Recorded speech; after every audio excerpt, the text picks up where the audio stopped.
Assalamu alaikum.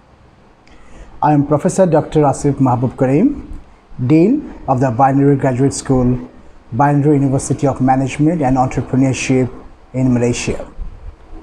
I am very thankful to the organizer of the 4th International Conference of Textile by NED, University of Engineering and Technology, Karachi, Pakistan. I am serving the education sector since 2000.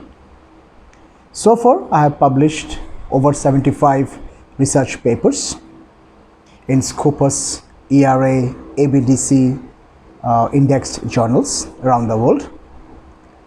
For my teaching and researching purpose, I have traveled the Far East, the Middle East, the Southeast, together with the Central Asia and the Southern Africa as well. I am an experienced global academician with demonstrated history of working in the education management industry.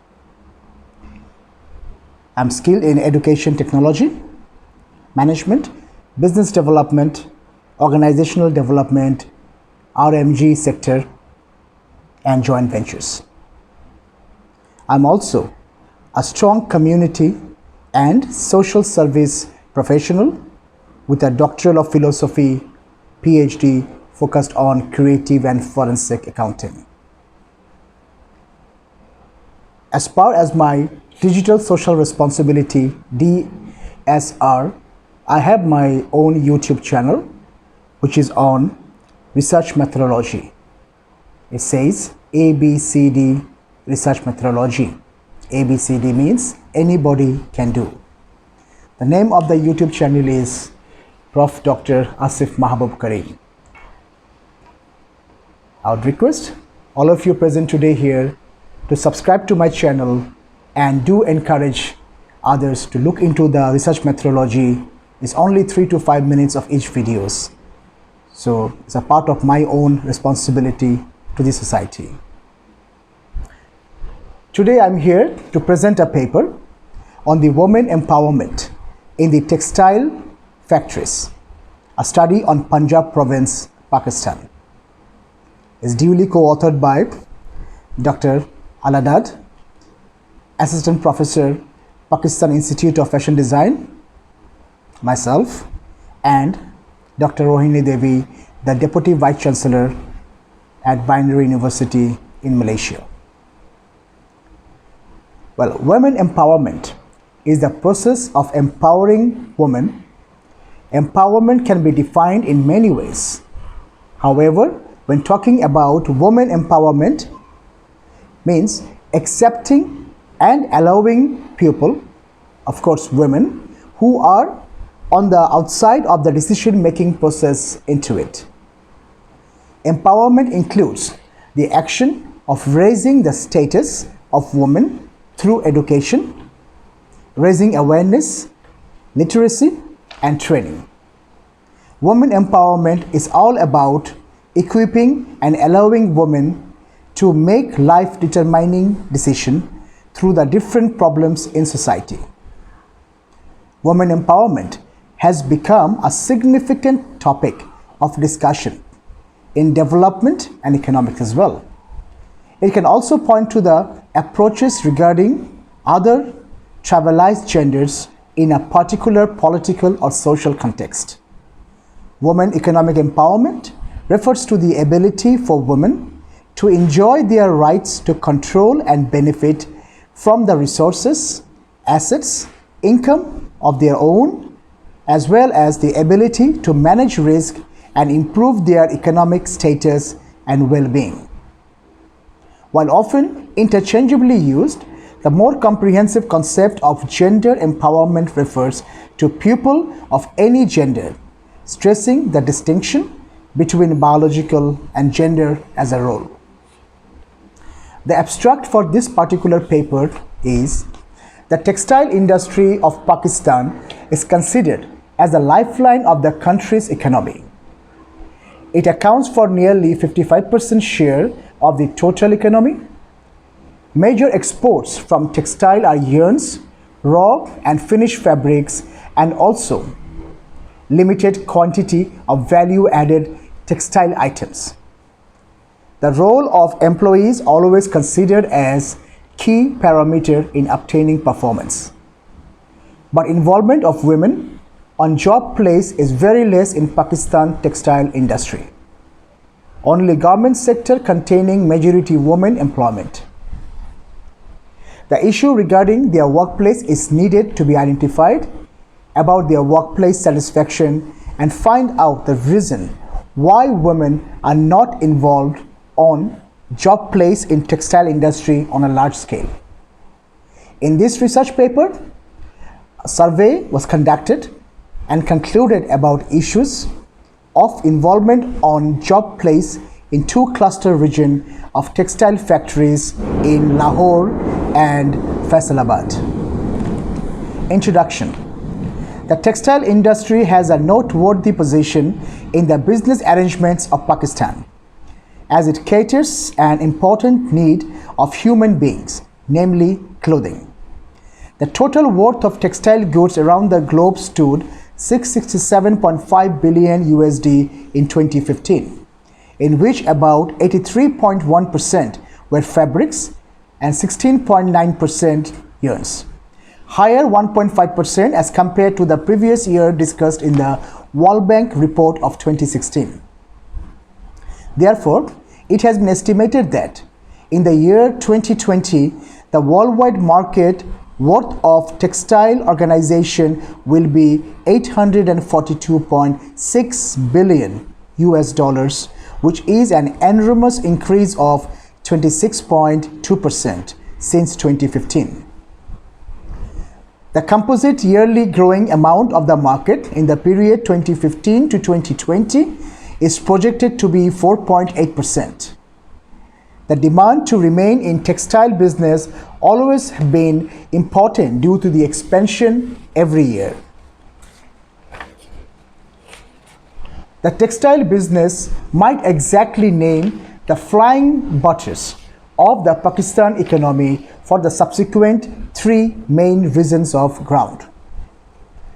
Firstly, it is rich connection with the agrarian segment in the form of raw material, the lifeline of Pakistan's economy. Second, yarns and fabric built up are the main industrial entities in the country.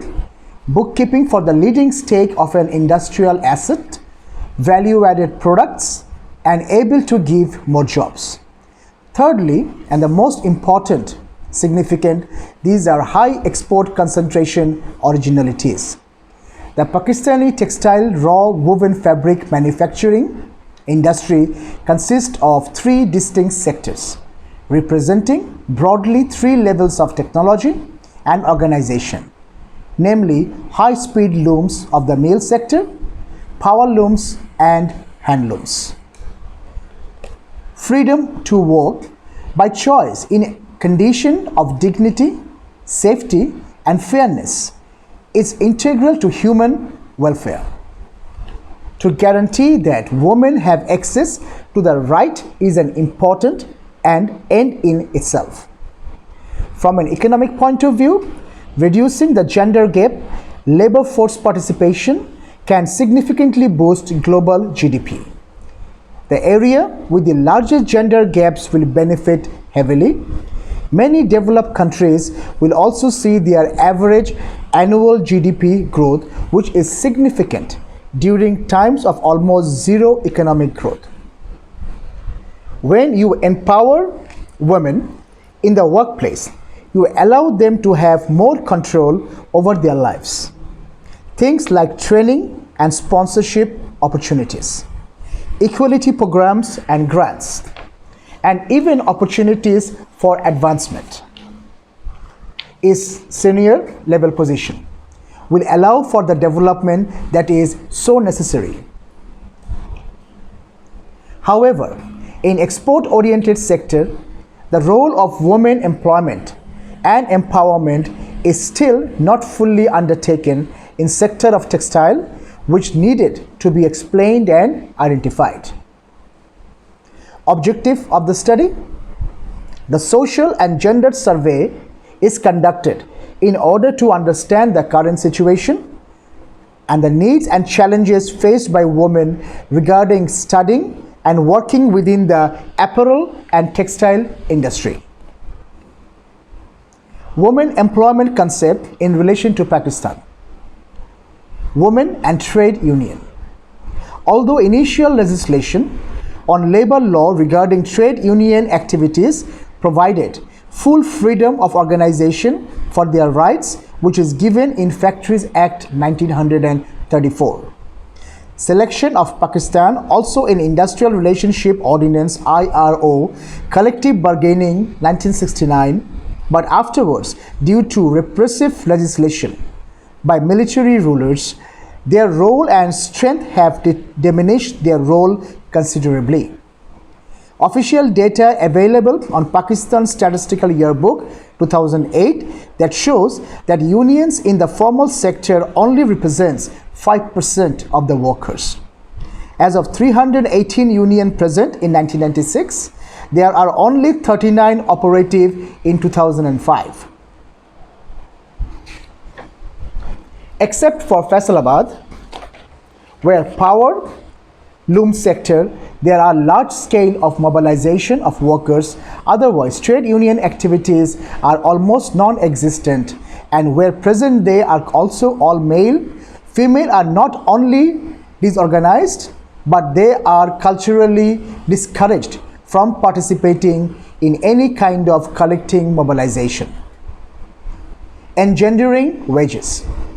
Wages in the textile sector across the world reflect a clear gender-based wage gap.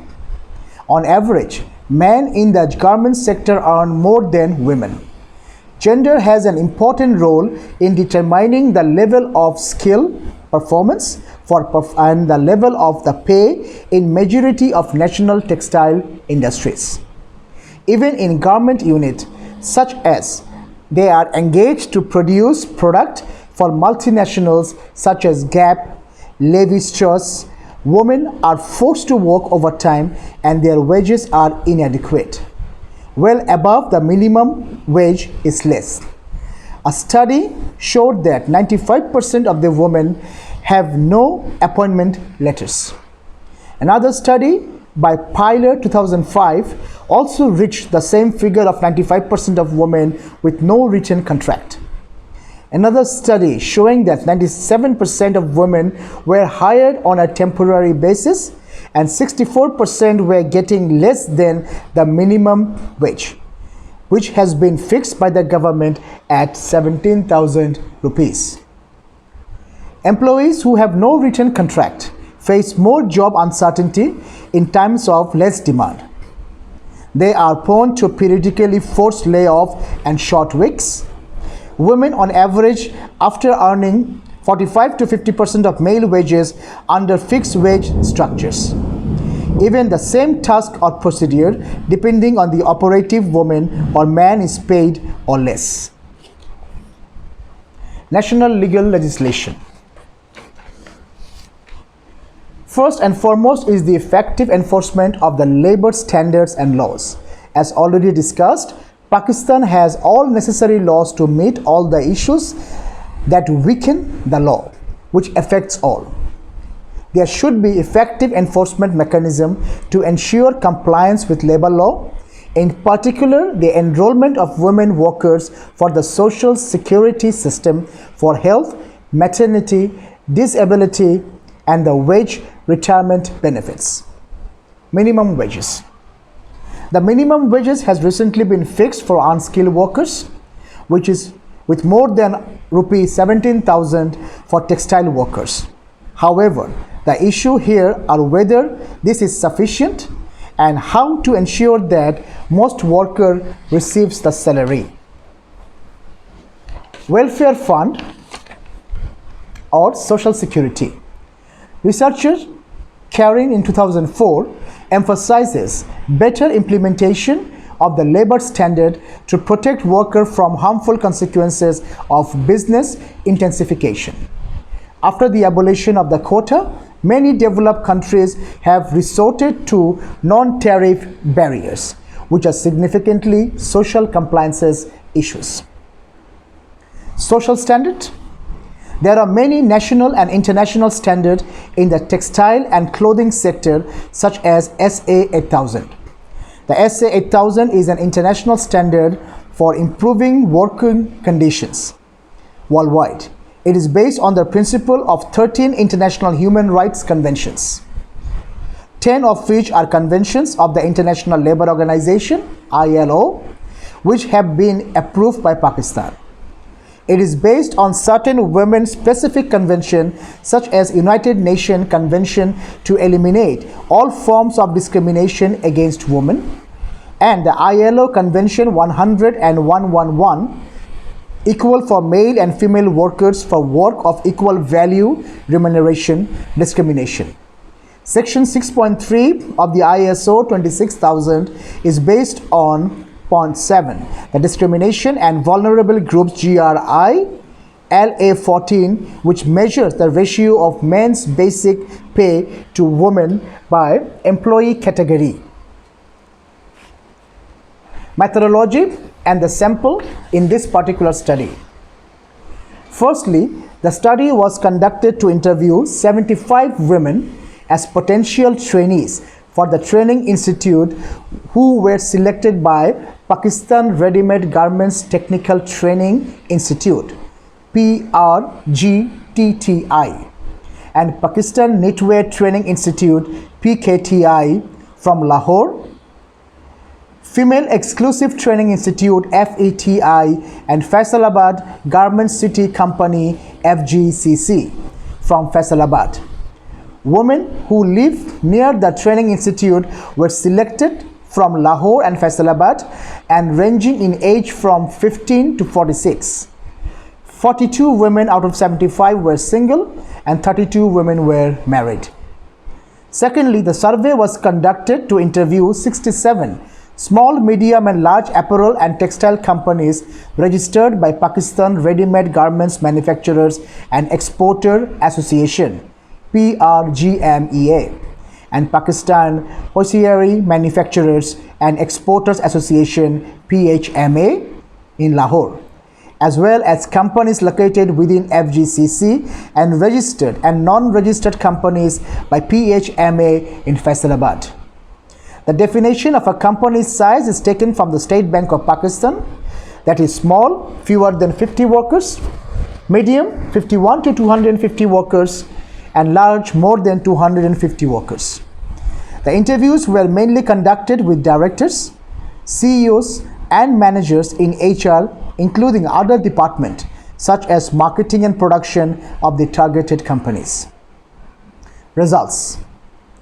Women relationship within the apparel and textile sector.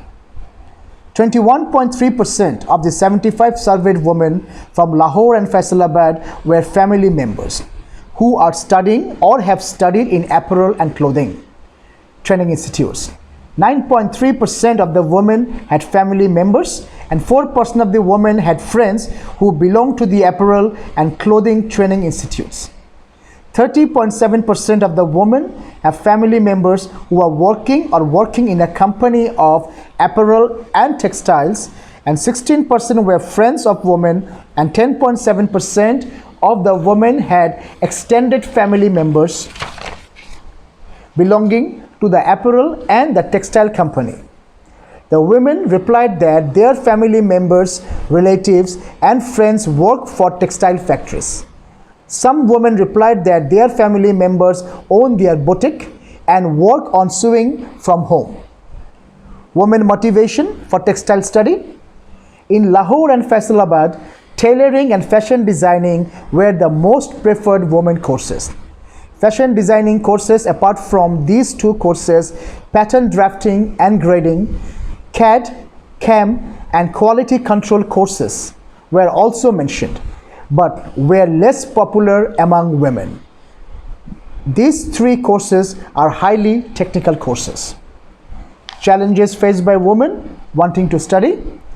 Transport was the biggest challenge in Lahore and Faisalabad, preventing women from benefiting from education and training. Distance was the second biggest challenge for women. 85.3% of the women faced the challenge of transportation, while 76% of the women faced distance. Many women replied that they could not afford the daily transportation costs. Many women replied that if transportation is provided by training institutes, this would encourage them to receive the training. Regarding distance, the majority of the women stated that it would be acceptable if the study took about 15 to 30 minutes, which suggests that women prefer to go from their homes to nearby training institutions. 57.3% of the women faced the challenges of school fees. 50.7% of the women mentioned safety issues, while 48% of the women highlighted the study environment as a challenge. Expectations of the women regarding studying.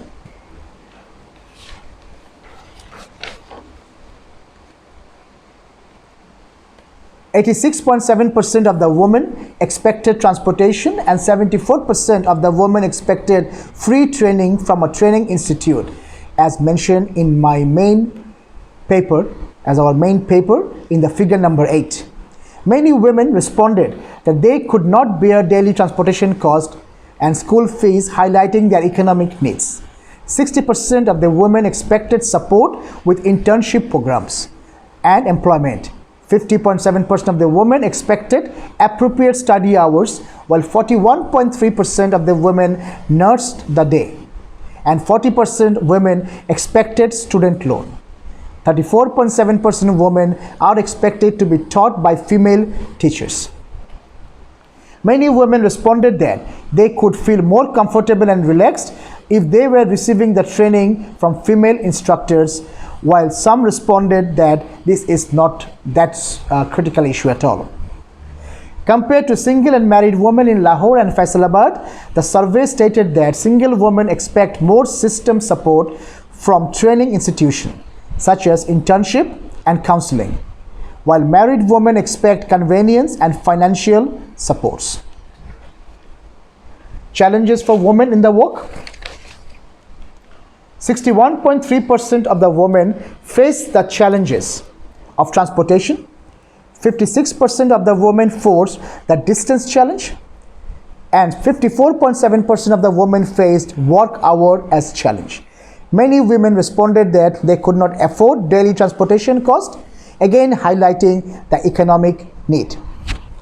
Prospect of women at work. Separate female toilets by women or for women in Lahore and Faisalabad are more expected at the workplace. 76% of the total women, 72% of the women expected a prayer room for women. 62.7% of the women expected transportation, while 61.3% of the women expected a separate workspace for men. About 40 to 48% of the women expected insurance, flexible working hours, training courses, and a female counselor, while 29.3% of the women expected day nursery provision in the company. The ratio of the female to male employees has been observed that the number of female employees in the surveyed companies in Lahore and Faisalabad was much lower than the number of male employees. In Lahore, only 15% of the workforce was women, while in Faisalabad it was only 22%. The proportion of female and male managers. The proportion of the women managers in large companies and medium companies in Lahore. The percentage of large firm in Lahore was 8%, while 9% for small and medium companies, which show just a small difference in the employment of women managers in Lahore. Statistics show that percentage of female managers in large companies in Faisalabad was 12%, where only 2% for medium companies, indicating that proportion of large firms promoting women to management position was 6 compared to the medium firm in Faisalabad. The number of female employees in the top 5 companies which employ the most female in Lahore and Faisalabad. 3 companies had more female employees than male. 2 of these 3 companies in Lahore employed 89% and 82% of women respectively, which is very high in terms of the proportion. 57% of the workforce from other company in Faisalabad were female. Conclusion. Pakistan's composition has distinct requirement for labor privileges, some of which are gender explicit.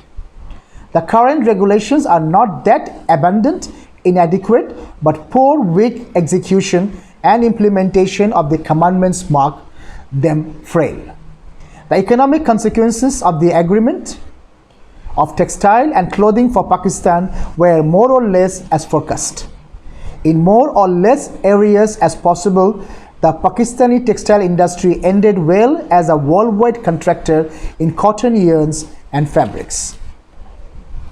The above findings of the paper not only contributes in industrial sector, it also equally contributes in academic field in order to find out relevant variables for knowing the role of women in textile sector. Also able to capitalize the framework of variables that help to access the amount of empowerment given to women in underdeveloped countries. The finding of the paper also contributes by contextualizing into specific field, that is textile garment sector, knowing role and workplace issues of women in above mentioned sector. Women empowerment and achieving gender equality is essential for our society to ensure the sustainable development of the country. Many world leaders and scholars have argued that sustainable development is possible without gender equality and women's empowerment. Sustainable development accepts environmental protection, social and economic development, and without women empowerment, women would not feel equally important to the process of development as men. It is widely believed that the full participation of both men and women is critical for any development. Only acknowledging men's participation will not be beneficial to sustainable development. In the context of women and development, empowerment must include more choices for women to make on their own. Without gender equality and empowerment, the country could not be just, and social change wouldn't occur. Therefore, scholars agree that women empowerment plays a huge role in development and is one of the significant contributions for development. Without the equal inclusion of women in development, and women would not be able to benefit or contribute to the development of the country. Well, that was the main gist of the paper, that women empowerment in the textile factories, a study on the Punjab province, Pakistan, which was again, duly co-authored by Dr. Aladad, myself, and Dr. Rohini Devi.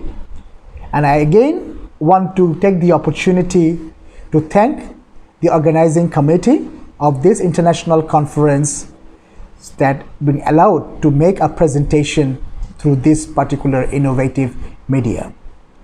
I'm open to the questions of the floor.